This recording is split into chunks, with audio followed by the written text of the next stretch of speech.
l'élection du président était frauduleuse et donc ils avaient quand même l'intention de siéger et de juger cette affaire alors même qu'ils étaient dans l'illégalité totale. Ils ont encore eu l'audace. Là, le faux président du conseil de discipline, François Detton, est en train de déposer plainte pour vol de dossier, soi-disant. Voilà. Vol de dossier, voie de fait. Vérification de dossier. Voilà. Alors que lui-même a essayé de siéger en qualité de président de juridiction, alors qu'il n'a pas été régulièrement élu. Et circonstances particulières, bien entendu, c'est lui qui a rédigé et signé le faux procès-verbal actant sa propre élection. Non, mais on est dans la combinaison complète. Bien sûr, c'est un personnage qui se prétend socialiste et puis qui se réfère aux valeurs de la République. Il était maire de Montmorency. Il a été remercié aux dernières élections municipales et manifestement, il avait envie d'entrer dans l'histoire par la petite porte. Ceci dit, vous lui avez pris quand même le dossier des mains. Mais... J'avais le droit, j'ai pris le dossier pour faire une vérification des pièces, pour constater si des pièces étaient... voilà, qui a été filmé. J'ai vérifié, j'ai pris le dossier pour faire la vérification, de manière à pouvoir constater si des pièces qui ne m'avaient pas été communiquées figuraient dans le dossier. Et j'ai constaté qu'il y avait déjà des notes d'audience qui avaient été prises en quelque sorte. Et le jugement était déjà préformaté, préfabriqué, si on peut dire. Et d'autre part, la grosse difficulté qui s'est posée, c'est que la justice est publique.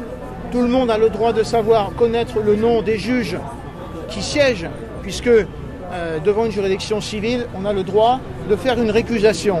Donc pour pouvoir récuser quelqu'un, il faut connaître son nom. Or, j'ai demandé à 10 reprises à François Detton de dresser le rôle de l'audience. Le rôle de l'audience, c'est un document officiel sur lequel figure le nom du juge, le nom du secrétaire et le nom des juges qui siègent, et également le numéro de registre général de la procédure. Et il a refusé à 5 ou 6 reprises d'effectuer cette formalité qui est quand même substantielle. Alors ensuite, vous avez bien vu ce qui s'est passé. J'ai demandé à chacun des juges qui étaient présents de décliner leur identité en quelque sorte pour pouvoir moi-même dresser le rôle de l'audience, c'est-à-dire faire le travail du président. Et là, vous avez 100% des juges qui siégeaient qui ont refusé de décliner leur identité. En gros, ils ont imaginé qu'ils pouvaient... c'était illégalité, c'était une juridiction de cagoulards. Et qui fait ce genre de choses? Des gens qui se prétendent socialistes. Excusez-moi, je crois que il va falloir qu'on puisse porter plainte.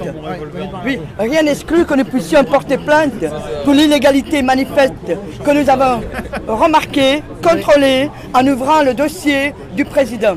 Puisque non seulement les pièces n'ont pas été communiquées, mais le jugement était déjà préétabli. Voilà. Cela veut dire une justice aux ordres, une justice qui est une fausse justice. Et celle-là, nous nous élevons tous contre celle-là.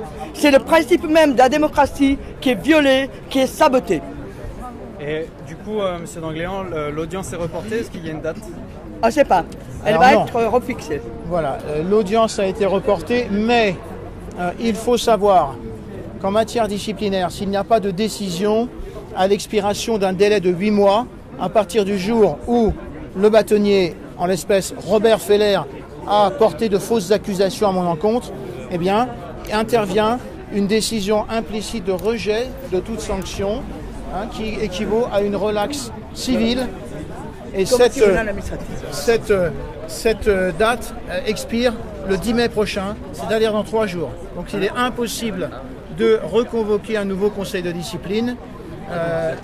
Pour l'instant, la situation reste en l'état. Voilà. Bon, ils vont certainement, parce que vous aviez le bâtonnier Robert Feller qui était présent, qui a donc porté de fausses accusations à mon encontre. Il a expliqué à qui voulait l'entendre que nous avions commis une voie de fait, qu'il y avait des infractions pénales qui avaient été commises, alors même que lui prétendait porter des accusations devant une juridiction qui n'était pas légalement constituée. Ce sont des gens qui se croient au-dessus de la loi et je pense qu'il va falloir maintenant engager une opération main propre dans les barreaux pour sortir de la profession d'avocat les gens qui se conduisent comme des malfaiteurs. Ah, ça, c'est une excellente idée. L'opération main propre dans les barreaux, elle s'impose. Je vais donc déposer une plainte pénale pour faux criminel en écriture publique concernant le procès-verbal d'élection du président du conseil de discipline et puis les actes le procès-verbal d'audience qui a été dressé, puisque la secrétaire, qui est une avocate qui s'appelle Josine Bitton, était sous le coup d'une récusation non purgée et qu'elle n'avait rien le droit de faire. Idem en ce qui concerne François Detton, il était sous le coup d'une récusation non purgée. Il avait quand même l'intention de siéger et les autres juges disciplinaires qui étaient présents pour les barreaux de Meaux, de Fontainebleau, de Sens, d'Auxerre, tous ces juges disciplinaires étaient également sous le coup d'une récusation non purgée.